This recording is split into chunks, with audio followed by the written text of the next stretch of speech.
Last week on Halloween, it snowed here in Chicago, and I was thinking it's officially reading season again. I mean, any time of the year you can read, but I think that winter is the time we all associate with reading because it's cold out and there's less to do outside. So it's also a good time of year to talk about how you can read more, how you can get out of a slump if you're currently in a reading slump. Most importantly, just getting into that groove of being able to sit down and really enjoy a book. So this is going to be a ton of really quick tips on how you can read more. If you are new to my channel, welcome.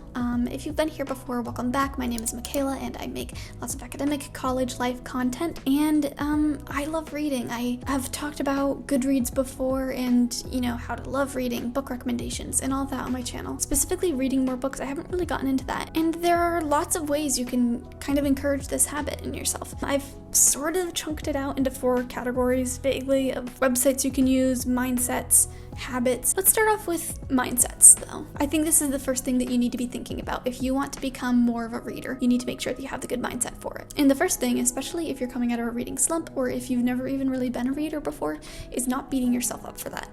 Back in high school, I didn't read that much. I read a ton before high school and a ton after, but just in high school alone, I read the books that I had to for class, but I didn't get to do a ton of free reading. I was super busy, I just didn't make the time for it. But that's not a reason why you shouldn't be able to read more in the future. So don't worry if this is like your first foray into reading or anything. I think the first important thing with the mindset is you can become a reader at any time in your life. The second thing is that there's no genre that qualifies most as reading. You could be reading the most lewd romance novels, graphic novels, you could read fan fiction, short stories, what else do I have in here? Young adult and middle grade fiction. It doesn't matter what genre you're reading, so long as you like it and you enjoy it. Adjusting so that you can focus properly. In an age where a lot of us are on TikTok and you've got these rapid fire videos that you can scroll anytime you get bored. They're short, they're snappy, they grab your attention. I think it's harder to sit down and kind of have that patience to allow yourself to get enthralled with a book and to slowly unravel a plotline when we're so accustomed to things being served to us immediately, like understanding things immediately. So it's a really good mindset to just kind of think about focusing. And then also another thing is to not feel intimidated or put off by anyone who says, in 2022, I read 150 books, here's how I did it. Because you can spit out any number and it sounds impressive, but the truth is we don't know what that person's daily life is like. Whereas maybe you can only read 5 books a year because you're a doctor and you have no free time. I feel like there's a phrase that, like, it's not quality over quantity that I'm trying to say, but you can't measure how much of a reader you are by how many books a year that you read. It is fun to say numbers. Like, I love setting myself a reading challenge on Goodreads every single year, but I guess what I'm saying is don't judge yourself if you're not reading as much as another person says they're reading. There are some websites that I want to share with you that I think can be really helpful if you're trying to get into more reading. The first one is, it's actually a subreddit page. So it's the community of book recommendations. This just has a ton of threads on it. In this subreddit of book recommendations, you can search keywords, you can just scroll through and see what other people are recommending. It's just a really great way to expose yourself to books that you may not have found otherwise. The next one is www.whatshouldireadnext.com, and I'm sure you can guess what this website entails based on its address. You can basically input a book. So for example, if I put in Northanger Abbey, it would give me a ton of book recommendations that I might like based on Northanger Abbey, such as like The Tenant in Wildfell Hall, Mothers and Daughters, Middlemarch, just all these different books that are in the same vein as the first one that I inputted. So it's a really great way to find similar books if there's a genre or one title or a certain author that you are already enamored by. This one's actually kind of multiple websites. So if you've ever used SparkNotes, CliffNotes, Shmoop, there's a ton of them. There are websites that basically, especially for classic literature, give you chapter by chapter summaries of what is happening in the book. This is immensely helpful if you're reading a book that you're slightly confused by. Use it unabashedly. I don't think that there's anything wrong with feeling like you need to go online and get a better understanding of a chapter you just read. So like if you just read a chapter of a Charles Dickens book and you're just feeling like, I'm not really understanding this, I feel like it's going to mess me up further in the plot because I'm not going to get the motivations of this character as well, then just go online and read a summary, read some critical analyses of it, and it helps you to get into the book, helps you to understand what you're reading, and I think it's a really good way to just engage with the literature that you're reading. And then also use sites like Spotify or Audible, because then you can download audiobooks, which is just a really good way to get an alternative format for reading if you're into the audio version. Personally, I can't use it because it goes in one ear and out the other. Like, I cannot process audiobooks. I daydream and then it vanishes into like an abyss in my mind. Okay, 12 habits now that you can do to read more. First of all, keep track of the books you read. Make yourself a challenge. It's like a reading log back in elementary school, but it's actually fun because you're not being told to do it. Have a to-read list. What books do you want to read next? It's really fun looking forward to like, oh, I know I'm going to be reading this book next month. Quit a book if you don't like it. I don't do this.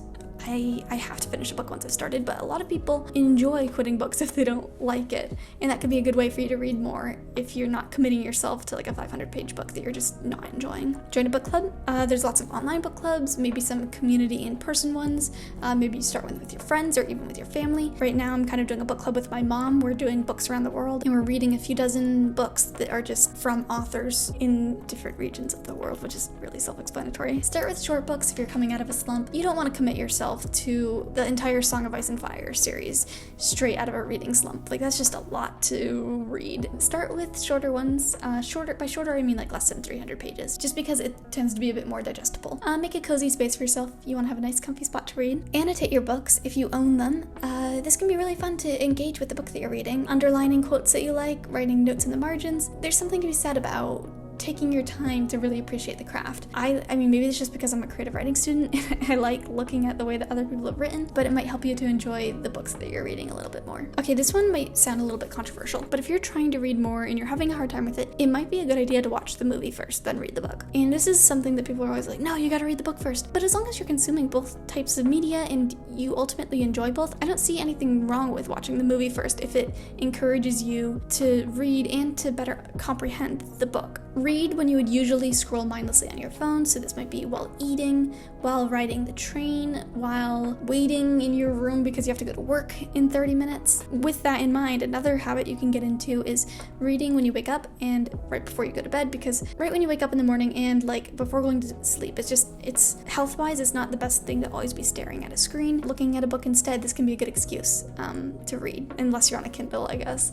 Otherwise, it doesn't include the screen. Try reading multiple books at a time, so that way if you're in the mood for one, you can pick it up, and then if you're in the mood for another, you can pick up the other one. I don't find that it becomes confusing reading multiple books, unless you're reading like Hobbes and Rousseau and Locke all at once. But in most cases, you're not going to mix up the books you're reading, and it'll just help to shake things up. And then finally, the last habit is either telling yourself you want to read a certain number of pages each day, or telling yourself you want to read for a certain amount of time each day. Just setting goals and routines that will help you to stick to your own reading goals. And I guess this last part is also pretty quick. It's just kind of a plug for your local library.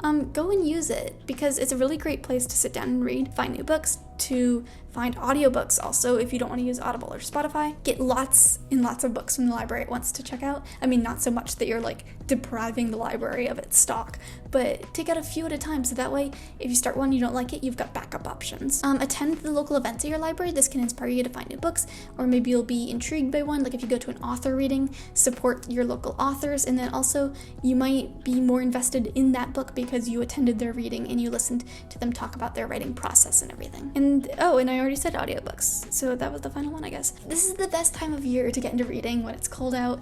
I mean, obviously a lot of areas around the world aren't cold at this time of year, around the equator in the southern hemisphere, but if you are in a cold area or not, maybe you'll want to do some more reading in the upcoming months, and hopefully this video will help you out a little bit. So thank you so much for watching, and I hope you have a wonderful week.